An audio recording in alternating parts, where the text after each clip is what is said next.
電話掛了以後，不到1分鐘，總統的電話又來，總統講的話跟剛剛一模一樣。我就覺得你先騙我說哦，其他的董事都已經同意幾月幾號了，我就說好，就配合大家。大概隔天3人小組又開會，你有沒有接到電話？我沒接。這後來他們就罵我說我出爾反爾，明明是你拐我在前面，然後後來你罵我不仁不義。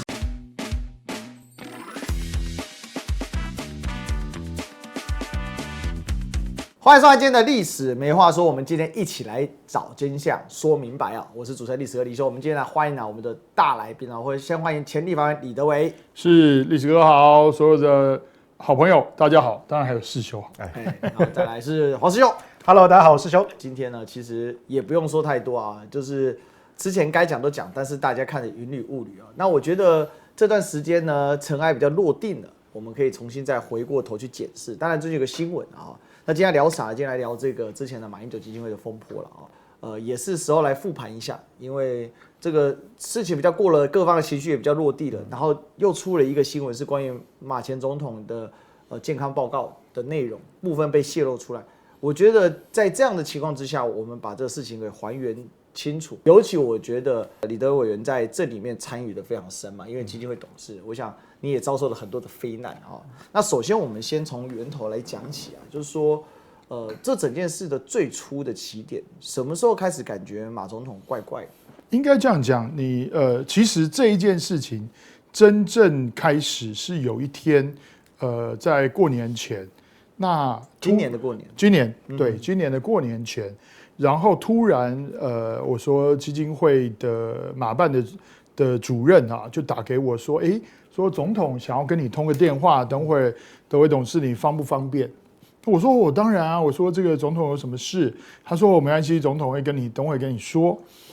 好，過了大概幾分鐘，那馬總統的電話就來了。那馬總統在電話裡面他就跟我講，他說啊，德維，他說我們現在基金會發生了點事情啊。那當然就關於蕭旭岑執行長跟王光慈等於原來的副執行長啦，就等於跟這2位有關。他說我們可能要做一些改組，他說你可以支持我嗎？那我當時我也很簡單，我就跟總統說，我說啊，報告總統，我說你是董事長，你要用誰我們都沒有意見啊。我說我覺得這個沒有問題。不過我可以感覺出來，他跟我對話非常短，然後他就跟我說，他說讓高華柱高部長，就以前的國防部部長，也是我們基金會的董事，他說讓高部長跟你說。其實我跟馬總統講電話沒有講2分鐘，就我剛剛講，就對話非常短。然後那個高華柱高部長就跟我說，他說等於總統對於基金會裡面的一些事情啊，有些想法跟意見，那所以可能會改組。那我就跟他說，我說好，我說沒問題，我說當然蕭跟王也跟了這個總統這麼多年啊，我說我覺得要是有誤會的話，其實講清楚嘛，通話就結束了。對，其實就結束了。那隔天我就聽說蕭旭岑跟王光慈等於就被撤換了，但是我當時心裡還在想說，我就想說也沒什麼，反正总統想用誰，那個都是他董事長的權利啊，我們也沒有特別想去管，也無所謂。那但是的確過了1個禮拜、2個禮拜、3個禮拜以後，才聽說就是那一天的確在基金會裡面是有些不愉快，有些爭執。那後來等於說這件事情才慢慢的外界就有點知道。那其實我們身為董事，我也是後來才知道。那當然真正第一次就是後來開董事會，因為我上一次接觸馬總統是去年的12月24號，我們基金會開董事會。其實但當時就是說那天馬總統狀況算是好，但是當然也可以看得出來，他不管走路啊各方面還是有點辛苦。對，所以当時我自己心裡面就有一個感覺說總統的健康似乎是有些狀況。為什麼？因為他主持這個會議的時候，他必須拿稿來念。因為一般來講，我們主持這個基金會主持任何會議，其實大概有個議程，拿個麥克風就可以開始處理各項事務。但那一天當然總統的狀況就沒有那麼好，所以基本上他是以念稿為主。後來結果這個薛香川董事啊，也是行政院前秘書長，他們對這些事情了解比我深，對，所以他們才說，他們就建議，就覺得那既然假如有一些爭議的話，那我們董事會要負責，所以董事會來組一個3人小組，那我們先來把相關的事情來做一些釐清，然後到時候提供給董事會供大家來參考。所以其實當時大概一開始就是這樣子。所以其實這個3人調查小組也不是什麼事先預謀的，就是因為遇到問題呢，然後想要還原到底蕭跟王所謂總統有疑慮的部分是怎麼樣而去成立的。那當時指定你，然後薛香川跟尹啟明部長是怎麼遴選出來的？我們一共7個董事，那天真正去開會的，就是董事會去開會的，只有4位董事加1位，因為7位董事裡面有一位劉偉明董事，他住在美國，他住洛杉矶，他基本上沒有什麼出現。其實我直到今年我自己去了洛杉矶，我第一次見到劉偉明董事。我之前没有，因為他都沒有來開會啊，我也不認識他。那他是企業界的，所以劉偉明董事不在。那高華柱董事那個時候他就比較沒有出來。對，所以7個董事裡面只剩5個董事，所以那天開董事會就只有馬總統加我們另外4位，薛香川董事、尹啟明董事。另外一位是媒體人夏珍，所以加我一共5位。那5位裡面就想說，因為推一個3人小組，那當然總統是董事長，董事長不可能在小組裡面。那這4個要挑3個。原本他們有說是不是4個一起，但是後來結果他們覺得4個好像是雙數的，怪怪的。所以那基本上那就是推一個3人小組。那夏珍董事因為是所謂的媒體人嘛，那所以他就開玩笑說，到時候這個媒體上要有什麼洩露什麼這個新聞啊，那是不是他的嫌疑就很大啦？所以他就非常客氣，他說那你們就去處理。那所以基本上就是薛香川前秘書長，然後尹啟明部長，然後加我。所以其實這個選出來純粹就是開會陣型啊。對，就很明確。是，那所以那再加上後來，所以其實我就說這2位前政務官啊都是非常積極的人。那我想世修也一定都認識，對，所以他們做事非常非常積極。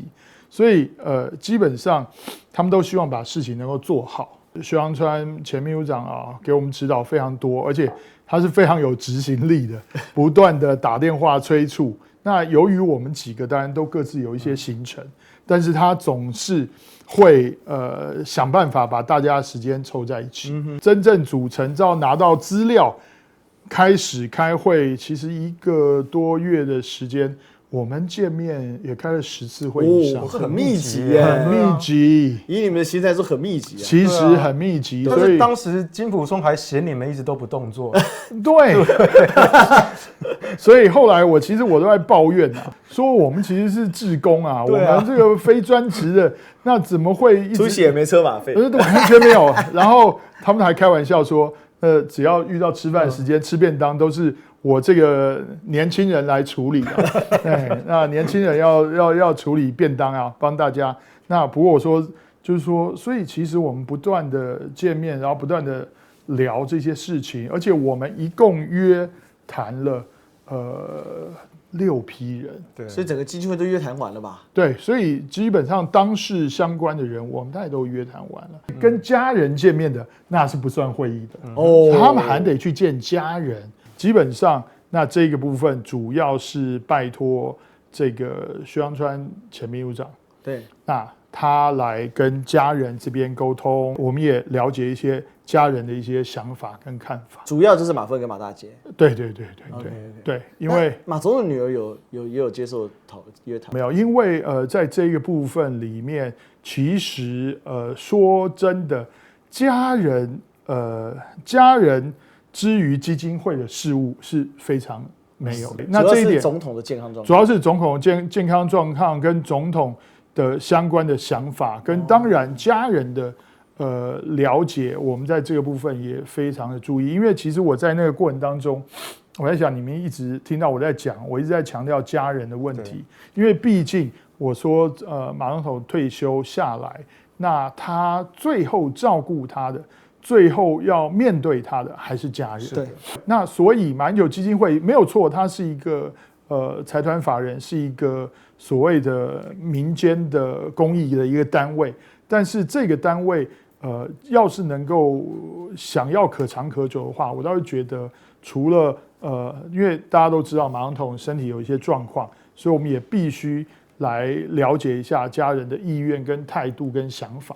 對，所以我們基本上是比較全面性的來了解啦。对，我想講到這裡，就是可以揭開一些最基本的這個事實，就是當時3人調查小組沒有什麼陰謀論，因為當時就有陰謀說李德維現在是鄭麗文辦公室這個最高顧問，所以一定是鄭麗文派人進去馬英九基金會裡面興風作浪，你一定有聽過這個？然後我當然有，這個事情真的很荒謬。沒有，我這個其實我自己講啊，就是這件事情真的是非常有趣啊。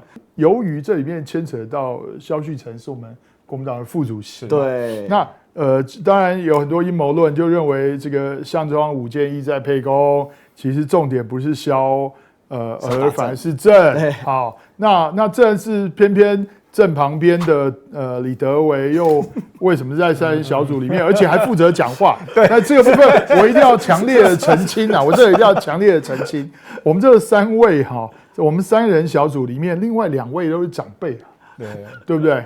他們以前都是政務官，那您以前是民意代表。是，那我說薛湘川、薛逸民秘書長都80了。80了，對啊，他年紀蠻大。對，那尹部長也70多啦。對，那所以這叫有事弟子服其勞。你知道出去面對媒體跟搞30-40分鐘啊？對，那他們就說，怎麼可能讓長輩出去面對媒體，然後你小孩子在後面納涼，還是不可能的代誌啊？所以基本上那2位大佬一說話，我當然只能義不容辭，就把他扛起來了啊。所以或許大家看到我出去說一些話，但是我也很直白的說，由於我們真的非常常見面溝通，所以我所講的話基本上是大家想要講，就是會議的決議的。對，我也不敢造次說啊，我這個令牌在手，我就出去隨便講，我就說這也不會發生。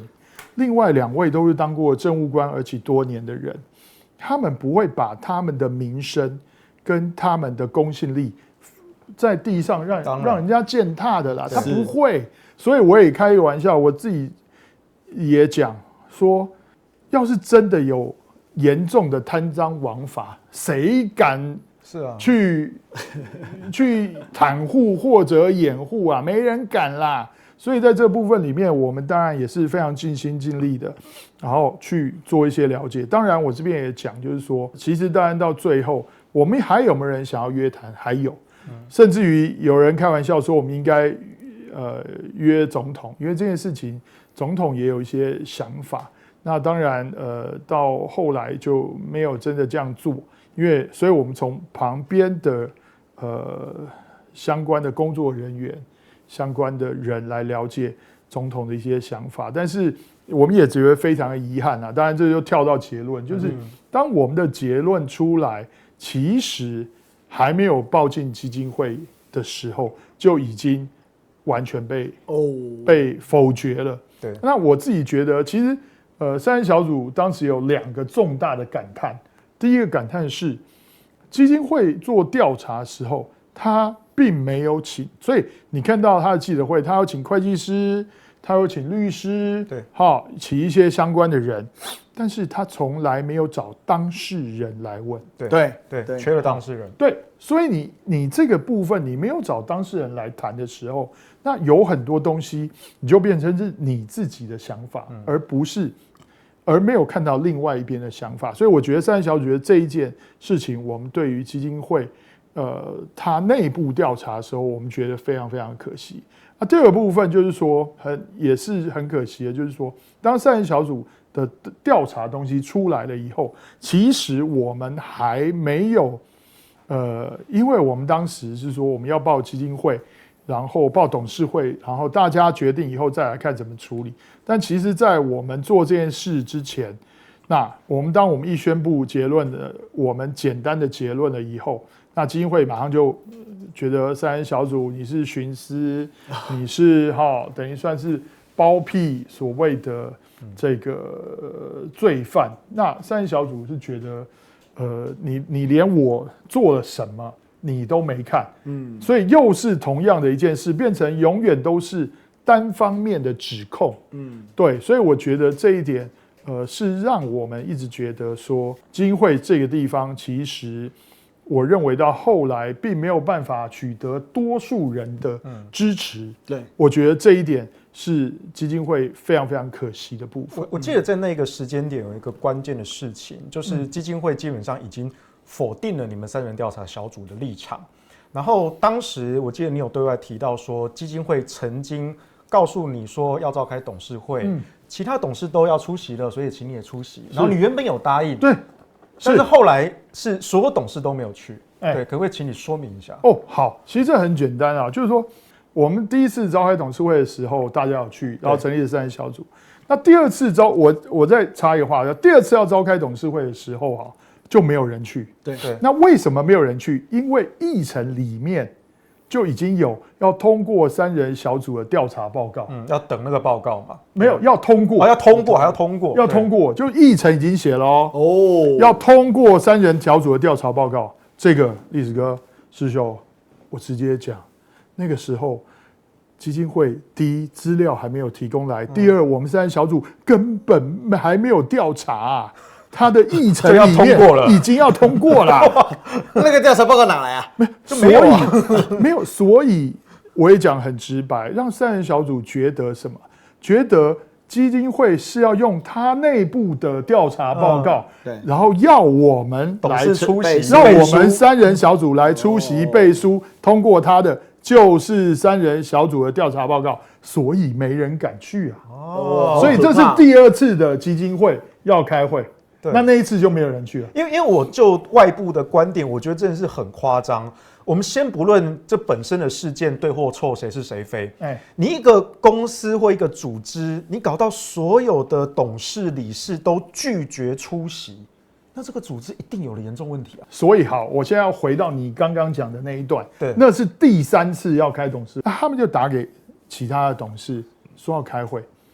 結果大家都沒接，我比較傻，原來是只有你接啊！電話打來了，我接了，然後他們就跟我說總統想跟你說話，我說好，總統跟我說話，然後總統就說這件事情很急那三人小組現在調查到底怎麼樣？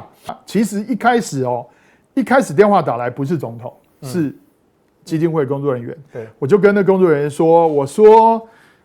我們三人小組大家的想法是，現在還不要開董事會，等我們三人小組調查報告出來了以後，我們再來喬時間開董事會。對，好，我這句話講完了，然後他們開始說總統想要跟你說話。好，那總統電話拿來，總統就說第一個他覺得很急，他希望這個調查報告趕快出來。我說好，我們來努力。好，第二個他說呢。接下來幾號就要想要再召開董事會，那他說，那你可不可以來？我說我來，我說我盡量配合。講真的，總統就希望說，三人小組調查報告趕快出來。我說這個時間我沒有辦法決定，但我會努力。當然，我認為旁邊的人就在指導他，希望他要我答應說趕快來。我就說我說我盡量來配合。好。結果重點就說，所以就有工作人員接上話說其他的董事都已經同意幾月幾號了。這個時候我就傻眼了，因為我心裡想說，怎麼可能？沒有，我心裡想說好啦，既然你們已經說服其他人了，那我就配合大家嘛。我就說好，我說那既然要大家都同意的話，我說那我也來。好，這下酷了，來，這通電話掛了以後，大概不到1分鐘，我認為30秒，總統的電話又來，好，然後總統講的話跟剛剛一模一樣，就太明顯了。哇，就太明顯。那这个你之前沒講過我自己猜都有全程錄音哦，只是第一通電話有錄進去，我有講說。三人小組希望現在不要開董事會，等三人小組報告出來再開董事會。這是第一次的電話。但是第二次的電話打來，因為我認為我已經講過了嘛，所以我就沒有再講。所以沒想到總統又所有的話又跟我再講了同樣一遍。然後我就跟他說：“我說好，我說我來努力。第一，我來努力，希望三人小組調查報告趕快出來。那第二，假如大家就是同意幾月幾號的話，我說那我一定努力來配合。大概隔天吧，還是再隔天，三人小組又開會了，大家來了。那我就問大家，你有接到電話嗎？你有沒有接到電話？我沒接，沒接。不然你有沒有接到電話？我沒接。啊，那你不是都同意了嗎？啊，你們不是都同意了嗎？沒有啊。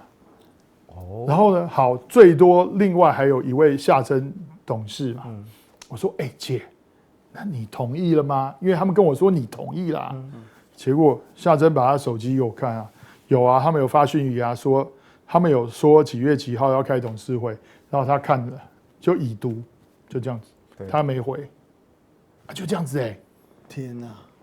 是啊，他說要，然後這後來他們就罵我說我出爾反爾，說我說話不算話，說我那個什麼答應了又不出席，是。哦，是，所以我那時候在外面怎麼看都怎麼怪啊！你基金會，你為什麼要去蒙騙董事來開會？所以我也很直白，這邊我說這麼多觀眾，這麼多好朋友啊，我直接我這個人很好，可以不說我不說謊，所以他要是不提說我出爾反爾，我不會去跟人家說你騙我，對啊，對，因為我覺得就算了。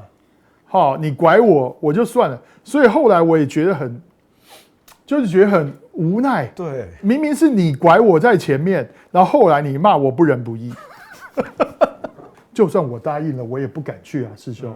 為什麼？因為大家明明說好，因為我們在那之前明明大家說好，三人小組結論出來了，大家開董事會再去討論嘛。那你沒有這個結論，開董事會幹嘛啦？所以其實這件事情就越來越清楚了，有一個看不見的力量。不過這力量後來浮出來了，就是金溥聰。對，所以我自己講啊，當然這一點我自己也覺得，其實不好從事政治也好或什麼，我是覺得權謀不要太多，更何況我說這些相關的董事大多都是馬總統的老部屬嘛，對，其實人家不會害他啦。所以後來我說，包含金溥聰先再出來了以後，那他的一些講法，其實到後來大家就會覺得有些不攻自破，因為他們一直想要強調馬總統的健康狀態是非常好的，但是其實我當時私底下也跟一些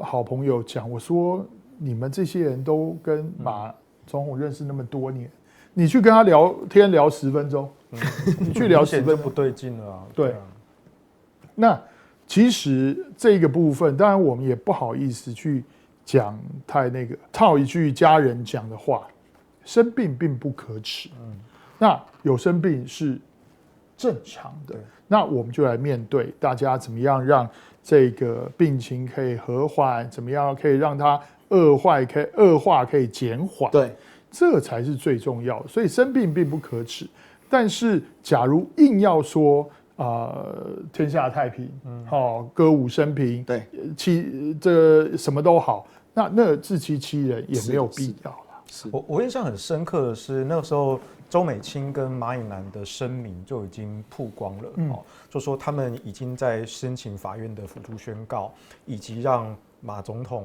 安享餘年。其實這4個字很重，很重。那家人的這個聲明曝光之後，隔天吧，就是基金會，尤其是馬總統本人，他的反應竟然是公開的駁斥自己的妻子，這跟我們過去幾十年認識他的形象是完全相反的。甚至那個時候基金會還特別找了媒體記者來採訪，然後後來釋出一段錄製剪輯的影片。好，然後那時候就是金溥聰坐在旁邊這樣子手插着胸，好，然後就問馬總統問題，他問一段，馬總統就寫一段，好，那我那時候不看那個影片還好，我看了影片就覺得說，那這不就是你金小刀在操縱馬總統在寫嗎？當然那時候金溥聰說要告媒體，就說，你們怎麼能夠說我講一句，馬總統寫一句，我沒這樣做，不是。我們講的是你問一個問題，那馬總統自己寫一段，但是因為馬總統那個時候思緒的能力已經比較退化了，所以你這樣問問題，那他引導式作答，他當然他寫出來那一段文，你會發現他的文意是不太連貫的。所以我看那個影片，我其實很心痛，因為畢竟跟馬總統朋友這麼多年，我其實很心痛。對，所以其實在這個部分裡面，當然。這一件事情，到目前為止也沒有人可以解答金溥聰先跟馬總統之間，當然金一直強調這是馬總統要他怎麼樣去處理，怎麼樣去做這些事情，但是我倒是認為，一個相對理性而務實的人，你假如看到你的好朋友或者你的長官，他的身體的狀況是有問題的時候，其實作為一個幕僚也好，作為一個過去的老友也好，基本上是要替他去着想的。對，所以其實這一點，我今天有一點預舉啦，我就說，其實我們在跟這個後來的代理執行長戴霞玲代理執行長在跟他聊的時候啊，其實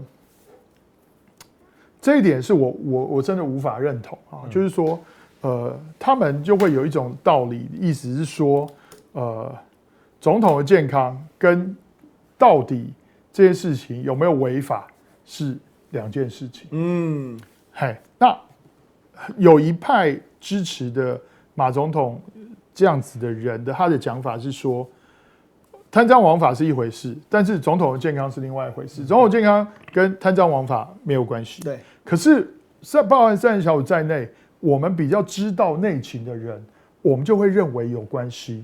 因為有些事情它不一定貪贓枉法，但是只要經過你授權的，它是沒有違法的。對，它是跟你報告完以後，他才去做的。對，所以你的身體健康，你的一言一行，是不是能夠被檢驗，這個是非常非常重要的。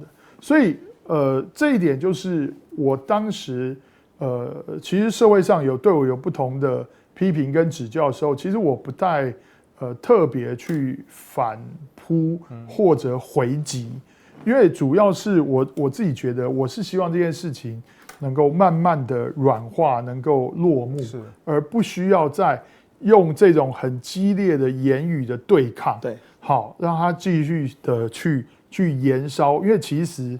我一直強調這件事情跟社會的公益的關係沒有那麼大，所以不用很多人吃瓜的。對，那甚至於講白了，大家就要蹭這個媒體的流量。是的。對，所以我當時我一直希望說啊，我們盡量不要太過言語上去做對立。當然，有時候啦，我自己啦也是修養也要加強，然後難免是就是覺得真的是沒有意義的事情。因为我說真的，我認識馬總統這麼多年，我也看不下去。因為以前蕭旭岑跟王光慈在的時候，他們是非常保護馬總統的。對。但是現在的金溥聰跟戴霞玲，你怎麼會一直把馬總統推上這個第一線？風口浪尖。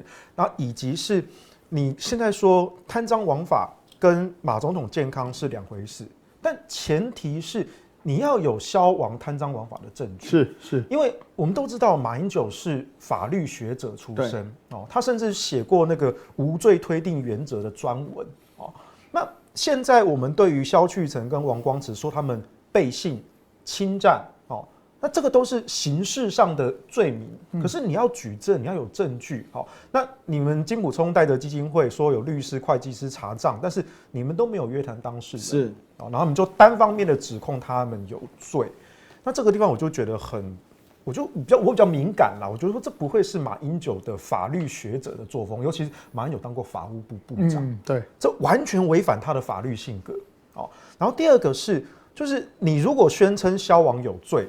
說真的，這甚至不需要基金會內部調查了，就直接遞檢舉了，甚至是你直接提法院自訴所以我們那時候其實覺得奇怪，因為我們當時媒體界有一派人吧，我們推測是這樣子，我們說，為什麼在沒有確切證據的情況下，馬金一直要消亡出來，主動承認犯罪或做錯事，就代表你們手上證據不夠。對，那如果你們手上真的有證據，然後要用這種媒體公審的方式，那如果你要做到底，那最後應該是你直接到法院上提自訴，那自訴之後就是審理庭，就是公開审理嘛，你就一件一件的把你手上的證据丟出來，讓消亡2個人身敗名裂。可是我到現在最困惑的就是這件事大概也沉寂一小段時間了。是，你記得當時是怎麼畫下一個逗點的嗎？就是金溥聰去地檢署提告，就是他把這個偵查的行為完全交到檢察官手上，你自己手上好像沒什麼證據然後你也不去聽調查小組的說法，然後調查小組這些東西，然後你有沒有要否定什麼的，所以我們現在就很擔心說，金溥聰他把這個調查的權力很容易被政治操作交到了檢察官，甚至是民進黨手上。是的，所以我們外界包括像歷史哥跟我们其實會擔心說，會不會北檢然後又針對國民黨黨部又發動這個調查這個是蕭旭岑一定跟國民黨串通，要來侵占背信什麼的，就來大搜索，而且今年又是選舉。對，所以我們其實原本是很擔心這件事情不過這一段時間過去，好像這件事就好像沒什麼下文了。是。目前為止我的了解，但這個案子分2個部分嘛。那一個部分是家人提這個監護宣告的，這個在地院。那另外一個是就是基金會來提出來，就是在這個檢調的這個檢察官的這個部分那就是說在這個部分裡面，所以它基本上分2個部分。我現在看現在目前為止的狀況，我所知道的是，就是地方法院針對這個輔助宣告的確的動作比較快，因為已經有初步的醫療證明了，對，程序才能夠往後走。對，那當然，假如說一旦這個東西一旦我們也跟律師相對聊過，那就一旦假如說法院真的做出相關的宣告，其實這個馬總統的這個行為能力是受到一個限制，那某種程度，那他能不能夠代表基金會，然後來提出了這一個檢舉，那在法律上是有疑義的。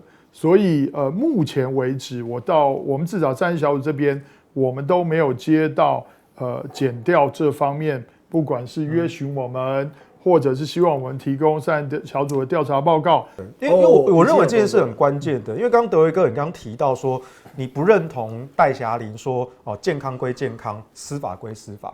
問題是那一個司法，尤其所謂的背信，背信就是說我今天長官沒有叫你做這件事情，你去做了，然後侵害整個組織的權益，這叫背信嘛？是。可是如果說我今天叫你去做這件事情，然後你去做了，但是呢我忘記了。我以為我沒有叫你做，然後你怎麼可以這樣擅自做了？你這樣造成我損失，所以你背信。所以這個背信的指控的基礎，目前就是關係於馬總統本人的記憶跟行為能力了。所以如果家屬已經去做法院做這個輔助宣告，也已經手上有了醫療的證明了，因為程序才能往後啟動的。對，所以其實現在是已經有醫療證明的，只是沒有公開。所以這是 leak 出來的。就被認為說對，但其實我覺得2個月前那個時候，家人說我們已經在申請輔助宣告，就已經證明了在更早之前，家人就取得了醫院的證明了。所以這件事情我覺得是毋庸置疑的。但問題是在於說，馬總統的行為能力受到限制的情況下，他有沒有可能真的是記錯了、忘記了？然後才指控消亡背信，對，那這個當然就是有賴於不管是調查小組，或者是我希望不要，但是如果要往下走，那真的就是地檢署要去核對調查，說到底消亡2個人有沒有背信的嫌疑。對，所以在這個部分裡面我真的我現在目前我的觀察啦，就檢察官這邊也還在看，對，就是法院這邊有沒有一個結論？因為假如法院這邊有一個結論，就馬總統的確是現在是受限制行為能力人的話，那基本上現在的這樣子的一個檢舉的法律基礎跟法律要件，是不是能夠充分符合？然後只要薄弱的話，那要是已經一開始偵辦下去了，然後後來又回過頭來要收手，其實也很麻煩。對啦，對地檢署也會麻煩。對地檢署來講，其實非常非常麻煩。所以我自己的觀察，可能並不是檢調沒有動作，而是他們也還在看這個東西會影響到這個的法律的基礎。所以大概他們也還在看。所以其實這也可以變相的印證了戴霞玲跟金溥聰對外宣稱的是馬總統健康歸健康，蕭王司法歸司法，這個說法是不成立的，因為這兩件事本來就是直接，甚至是直接的連接在一起。我想這裡面我剛才聽的就是這個德委委員剛才提的講了很多，其實我們已經慢慢的通透了。就那只看不見的大手，他的做法就是挾總統以令諸侯。对啊，以令董事，打電話明明沒打通，就硬要跟你說打通，那這不就是陰人嗎？我覺得這相當的過分啊。所以這一曲其實很多人是批評發起的人是金溥聰，由他來做這樣的事情，大家其實是看不下去的。那這次病例又外洩，這個外洩的病例，很多人又把矛頭指向金溥聰。對，所以我覺得這個也是一個關鍵的哈。那再來，我們來請教一下，就是士修們幫我們看你的觀察了，就是這曲但金溥聰到底想幹嘛？其實我從事件的一開始到現在，我都一直在思考這個問題：金溥聰到底想幹嘛？因為如果我今天我真的是馬總統，不管是我是他的部屬，或是我是他的友人，尤其這麼幾十年的這個交情，我怎麼會忍心去傷害他？可是我們這幾個月看到的是，金溥聰口口聲聲說他是為了馬英九，他是為了保護馬英九，他的任務就是要讓馬英九開心。他講那麼多好聽的話，可是你的所作所為，包括你去傷害他的家人，你去傷害馬總統本人，你去傷害基金會的威信，你去傷害董事們之間的這個互信。我完全看不出金溥聰你哪裡在幫馬英九，我覺得甚至你是不是在害馬英九？所以我現在甚至聽過可能一些朋友私下開玩笑啦，他說金溥聰什麼說要幫馬英九，沒有，他根本就是來害馬英九的，他是為了復仇，對不對？我聽過一個說法，是因為那個2024年選舉的時候啊，這個侯友宜的那個造勢大會，侯友宜是金溥聰操盤嘛，對。那後來造勢大會的時候沒有邀馬英九，對。那後來蕭旭岑在廣播上有證實這件事情，是馬總統很不滿這件事情，然後蕭旭岑也有寫 email 跟總統解釋啊，安慰他說，哎，這個我們以後跟金就是各走各的道啊，總統您不要生氣了啊。蕭旭岑有證實這件事情啊，可是我聽到的說法是，對金溥聰來說，他也覺得我們從2016年卸任之後，你對我金溥聰不聞不問。所以他是不是覺得自己被冷落了？所以他現在回來，他終於有機會回到馬英九身邊。可是你說他是愛他呢，還是恨他呢，還是怨他呢？可能都有。所以我會覺得這個金溥聰現在的心理是非常複雜的。他利用了馬英九現在失去部分思考跟行為能力的機會，然後可能他某種程度想要幫他生一口氣，可是他也知道他現在手上做的事，其實在為外界來說是毀了馬英九最後留下的名聲。當然，我們私人而言，我們沒有人會去怪馬總統，我們沒有人去怪馬總統生病了，或者我們絕對不會怪他的。但是我們也必須承認，從今以後，馬英九他被宣告，無論是法院結果出來，或者是之前家人就已經證實這件事情了。說真的，馬總統本人在台灣社會上講出來的話，可能已經沒有公信力了，這是我們很沉痛必須要承認的事實。所以我會認為金溥聰這件事情我看不下去，我沒有辦法原諒金溥聰。這真的是一個很大麻煩啊！就是說金溥聰跟這個基金會根本就沒關係。對啊，他到現在連一個職位都沒有，他也不是執行長，也不是董事。上次開記者會，金溥聰先生都沒有頭銜呢。前國安秘書長不是馬英九基金會。但是我覺得這題裡面還有一些關鍵，就是說。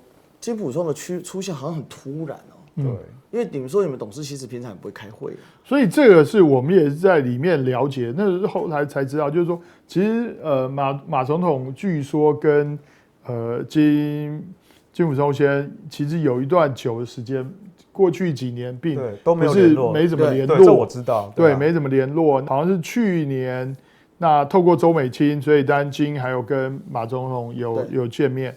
那今年就是按照金自己的講法，也是，其實他在過年前他在越南，加一通電話就把他叫回來了。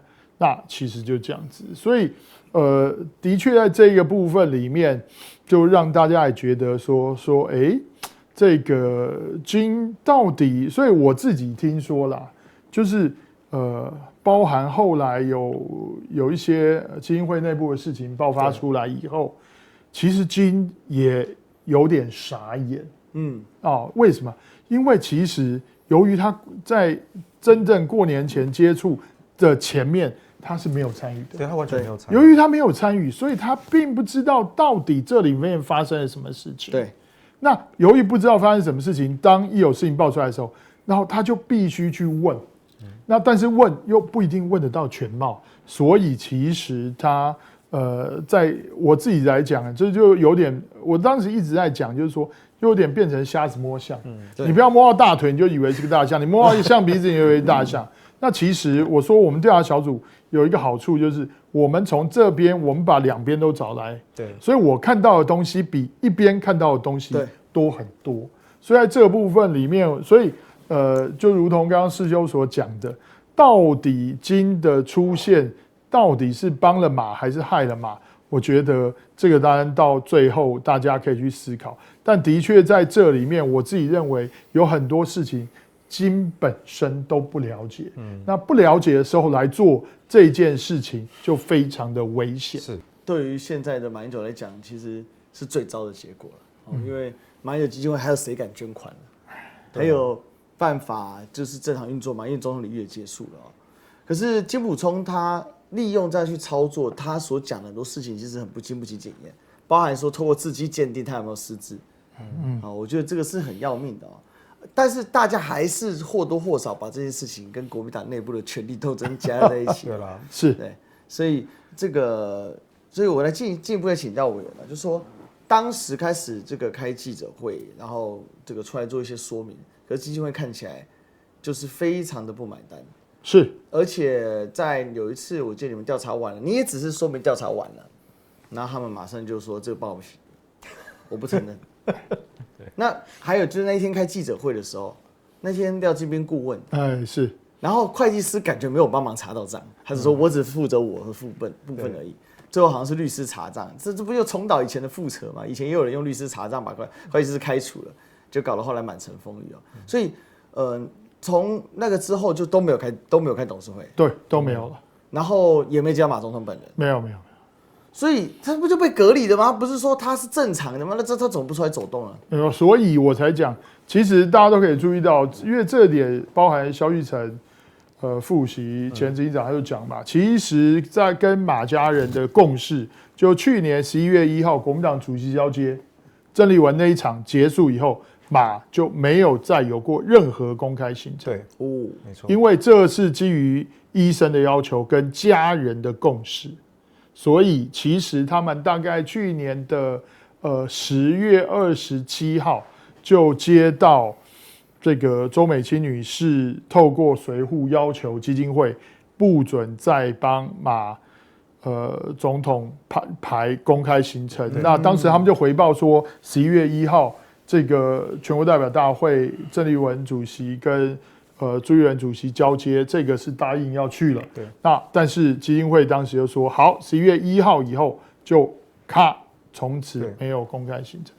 所以其實家人早就知道這個狀況。那金溥聰跟他的家人不是也很熟悉嗎？是，所以一開始我才講，就是對我來講，就是說，所以我當時就覺得很有趣，這件事情很好玩，就是有一批。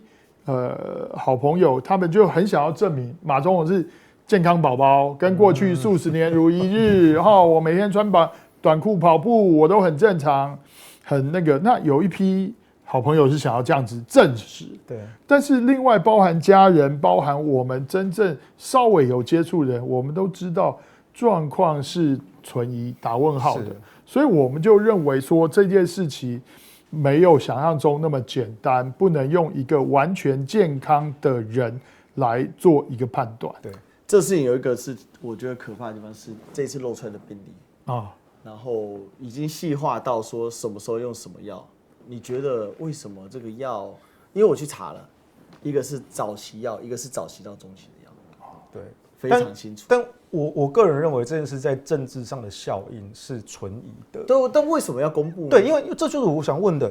2個月前，當時馬家人已經說他們去申請輔助宣告了。那輔助宣告的程序之前，代表了家人手上一定已經有醫院的證明了。所以那時候就已經社會大眾知道這件事情，也就等於知道了馬總統的情況是被醫院認證的了。那2個月後的今天，那有人立刻出來這些病情或甚至是用藥的部分，到底洩露這個人想要達成什麼效果？我看不出來，我自己也很困惑。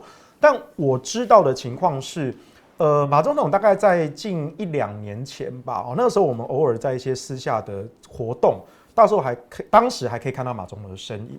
可是當時其實我們大概就注意到他在講話甚至是念稿的時候，他有時候會吃螺絲有時候會看錯字甚至是講錯詞對，這個對以前的馬總統來說是絕對不可能發生的嘛。馬更正，對，還有他的這個語速也明顯的下降對，所以我們大概1-2年前我們就知道馬總統真的是年紀大了，只是我們沒有想到他是在認知能力上有這樣子的失能的行為。那我後來私底下聽說，就是因為這次的事件我私底下去打聽了一些，然後還原過去的這個脈絡。大致上是在去年這段時間，它有一個斷崖式的功能下降，對，所以可能也是這個洩露出來的病例跟用藥你就發現說這不是今年才發生的狀況，它其實可能是去年甚至是更早就有初期的症狀，但在去年突然有一個斷崖式的階級的下降。所以在今年初，你看到的馬英九本人在講話、寫字，甚至記憶跟表達上，才會惹出了這麼多的問題，甚至會牽扯到司法上的這個認定。那蕭旭岑跟王光慈被捲了進去，然後金溥聰跟戴霞玲也捲了進去，讓所有人都捲了進去，但最後留下的是什麼？毀掉的又是什麼？我覺得我還是非常沉重的在講這個，留下一地的凌亂跟滿地的雞血，是啊，那毀掉的就是馬英九跟馬英九基金會。是，其實我很難過，真的。事情到這裡是這樣，不過我覺得這整件事情最高潮是當金溥聰先生跑到趙少康先生的節目上，2個聯手，早上聯手，下午再聯手，先廣播又電視當時你們壓力應該蠻大的。當然啊，對於我而言，我個人而言，我真的很想知道，就是說，因為大家都我說金溥聰先生是綽號金小刀嘛，对，我心裡一直在想說，哇，他會不會有什麼東西我們不知道，或者那個可以拿出來，不要說他要讓那個蕭旭岑跟王光慈一刀斃命，我們3人小組也很尷尬啊，對不對？這表示你們都是廢物啊，你們都沒用啊，对不對？好，你看吧，你們搞了1個多月，沒搞出什麼東西來，那我你看我一刀就讓他斃命。其實我那時候也這樣想，真的啊，這心裡想說，哇塞，這個終於要看到這個男主角，傳說中的那一把，是啊，鋒利無比的小刀出。結果專訪之後，你會發現，怎麼好像也沒什麼。不是，我覺得最可怕的是專訪的时候，不僅僅是沒有拿出東西，更慘的是收視率都崩盤。對，這個是始料未及的。因為這裡面有一個很有趣的現象，就是那到底金溥聰在執着什麼？對，他在趙少康在執着什麼？真的，這一點我也很好奇，所以其實我也有跟趙少康先生身邊的人提醒，我說，因為我們家當然是藍軍嘛，所以我媽每天是準時收看這個少康戰情室。對，那所以我當然晚上回家偶爾我也一起看，然後我看到這趙少康先生就強調啊，馬英九今天跟我通電話那意思就是說健康的不得了怎樣，嘿，其實我還跟他旁邊人提醒，我說趙先跟馬總統那麼熟，我說他去跟他聊個10分鐘，我看到你在媒體上呼籲，對你去跟他聊幾句，你大概就知道我們在說什麼。而且據我所知，趙先生早在幾個月之前他就已經知道馬總統的狀況出問題了。那他怎麼會後來在媒體上說，我跟馬總統通電話，他很健康？這就是我無法理解的事情。對啊，对，所以我這不是抱怨，這真的不是抱怨，因為我自己看那個節目，我看我被趙康趙先跟這個沈大佬兩個一起在修理我的時候，我都覺得哇，其實我很無辜我只是發言人，你要問另外2位大佬，不要問我。講到2位大佬，我有一個我很感受的尹啟明部長深夜輾轉難眠發的那一篇。對，我後來有看到那一篇，其實讓人心裡面蠻揪的。你怎麼看那一篇文章？他要發之前，他有傳給你嗎？還是他真的就是輾轉難眠就按出去，就給發出去？沒有，那個的確是發出去，然後我才知道啦。那但是的確你一點都不意外內容。我真的不意外，因为我们接觸比較多，所以我對於我感覺他可能更生氣，他寫得還委婉。所以開個玩笑，我們這3人小組，假如有鴿派跟鷹派的話，我是標準的鴿派。你還是鴿派？我是絕對鴿派。你被說成最戰狼的那一個。我是最鴿派的。看起來最鷹的是尹部長了。對，我跟你講。最硬的不是尹部長，薛董這麼硬的嗎？薛董憤怒。對，沒有，我真的是這樣講啦，就是我會說前輩比較見多識廣，所以他們的反應跟我比較不一樣。我喜歡從人性本善去解讀，那但是他們有他們的想法跟堅持。所以當然他們也就是不斷的提醒我，有時候還跟我說，哎呀，你講的太溫和了啦。我說是啊，我說我下次多改進。我知道尹部長是大炮啦，我比較納悶的是薛董也那麼硬嗎？我感覺我們今天這一集還是挺有貢獻的。所以他那個文章內容，我可以理解一個跟馬總統認識這麼久的人，然後。其實他們也都認識金溥聰，對呀，都認識趙少康，認識啊，大家都是老朋友。可是，在這件事上，因為態度的關係，藍軍前所未有的撕裂。對，撕裂到是會粉絲是互相用人身攻擊在招呼對方。那一段時間，我每天上中天，上1個小被罵1小，上2小被罵2小。非常誇張，你那陣子也有接受中天？對，我看聊天室也是各種招，因為還有一些外圍的人士也在進行很強力的進攻。這個來問世修好了，因為世修觀察這個挺深刻的。你那時候就是第一方面看到尹部長的信，另一方面就是這些外圍的進攻的人，我覺得他們可能比金溥聰跟趙少康更兇。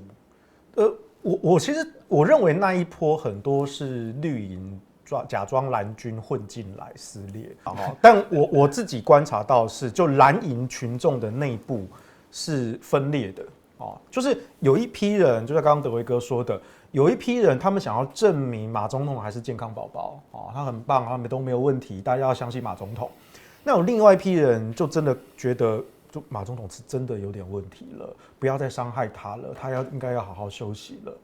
所以我當時看到就是藍營的群眾就分了2派，那真正一錘定音整個風向一面倒，我覺得應該是從馬家人的聲明之後，因為我在聲明之前那時候就是比如說你在看《少康戰情室》的你就會相信他去攻擊蕭王蕭王一定有問題，那馬總統就是最恨貪贓枉法所以一定要嚴職查辦，貪污犯繩之以法。好，那另外一派就是覺得說，可是你們指控蕭王要有證據吧？那現在金溥聰那時候金溥聰還沒浮上台面，那基金會這邊指控蕭王好像也沒有拿出確切證據啊，那能不能等到這個調查出來再這個下定奪？可是從馬家人的這個聲明出來之後，我覺得風向真的就一面倒了。原本就是那一些還覺得說蕭王是不是有問題的，也收斂了大家就只剩下最後的一些死硬派可能是已經有既定立場或者他有其他的目的或什麼的就已經打死站在這一邊了，所以他們繼續堅持說一定是蕭王有問題，馬總統一定是對的一定要嚴職撤職查辦那這些人說真的很少數，所以這也是剛剛歷史哥你說那個少康戰情室後來的那個收視率是腰斬式的雪崩因為那一集我記得很清楚，那一次是趙少康先生在節目上他拿那個板子嘛。他那個板子印了那個馬家人的聲明，他先念了周美青的聲明，念了馬以南的聲明，念完之後，他說他們這樣做不對，他是反過來去攻擊家人的立場。那我就是說，趙先生，你何德何能？你有什麼資格去批評馬家人要保護馬英九這件事情？我怎麼會去批評家人這件事情呢？所以我也觀察到那一集播出之後，無論是 YouTube 下面的留言，然後新聞各式下的風向，甚至是後來少康戰情室他們自己的粉專，理論上應該下面都是他們同溫層粉絲，對不對？不好意思，趙少康的粉絲都看不下去。就說你在自己的同溫層裡面都大逆風，都得罪光了，所以大概是電視台那邊大概也看到數據真的是太驚人了吧。所以我後來也觀察到趙先生就也收斂了，就有點熄火了啦。但他當然沒有認錯哦，他當然是沒有認錯。那事情到了今天，我覺得事件也過去一點時間了哦。那現在比較少人在討論這件事情，是也好啦。我覺得這件事情就趕快讓它過去哦。但是我相信，直到今天，比如說你剛剛提到這個廖繼斌館長哦，對，他就是始終站在馬英九那一邊，他就是覺得蕭王有問題。可是你說蕭王到底哪裡有問題？廖館長其實也講不出來。所以這一種我覺得我們就不深入討論啊，我只是覺得可惜。你看我們聊了1個小時，我們到現在聊不出到底蕭王 A 了多少錢。沒有啊，數字，对啊，就找不到啊，没有項目。你做人说你要講項目嘛 ，project 在哪裡嘛？因為基金會東西就是一個 project， 或者是年度的指標，找不到。對啊，你說刑法的背信跟侵占，侵占那請問侵占了什麼？對，款項支出對不對得起來？那背信啊，那請問當時長官下的命令是什麼？那如果長官明明有下令，那他忘記了，那該怎麼辦？所以你的背信跟侵占兩大罪名的構成要件，我們在法律上構成要件都不符合。那以馬總統當過法務部部長，然後又是法律學者的角度，那我試問蕭王該當何罪？難道他們要自證己罪嗎？就是我犯罪了，雖然我沒有證據，但是我們兩個就是犯罪了，這違反法律的原則。是，所以我想這整件事情發展到今天這個還是相當遺憾。是啊，然後但是還有，我覺得今天我們也把很多之前你好像也沒特別講到的，對，包含3人小組組成的過程啊，對，我覺得這個細節還是要把它講出來，因為才不會老是陰謀論啊。對，就誰的人都鬥來鬥去，鬥來鬥去，好像又跑到曾麗文頭上了，然後主席又啥都不能講。對，這次我問過主席，我私底下問他說：“主席，你要表態吧？我能講啥？”對啊，我大概可以想象他的表情，你知道，他一定很傻眼，這到底關我什麼事？他說他講什麼都不對。對，所以我覺得最後這樣，所以其實有一件事倒是他們很在乎，就是他說賊人之說，就剛才也在小弟的節目講的。其實那天我也沒想到主席會講這個，但是我覺得主席就是因為知道蕭父的為人，對了，我想。因為蕭旭岑的為人就是大家都知道，是啊，是对，而且基金會的事情他是參與很深的，因為我有朋友比我還年輕的，他是基金會的學員啊，他是大9學堂學員，他說學員裡面看到馬總統的機會很少，因為總統年紀也大，不可能都陪他們在邊嘛，就是該出來的出來，主要就是蕭父當時作為執行長，對，親力親為，從早陪到晚，對。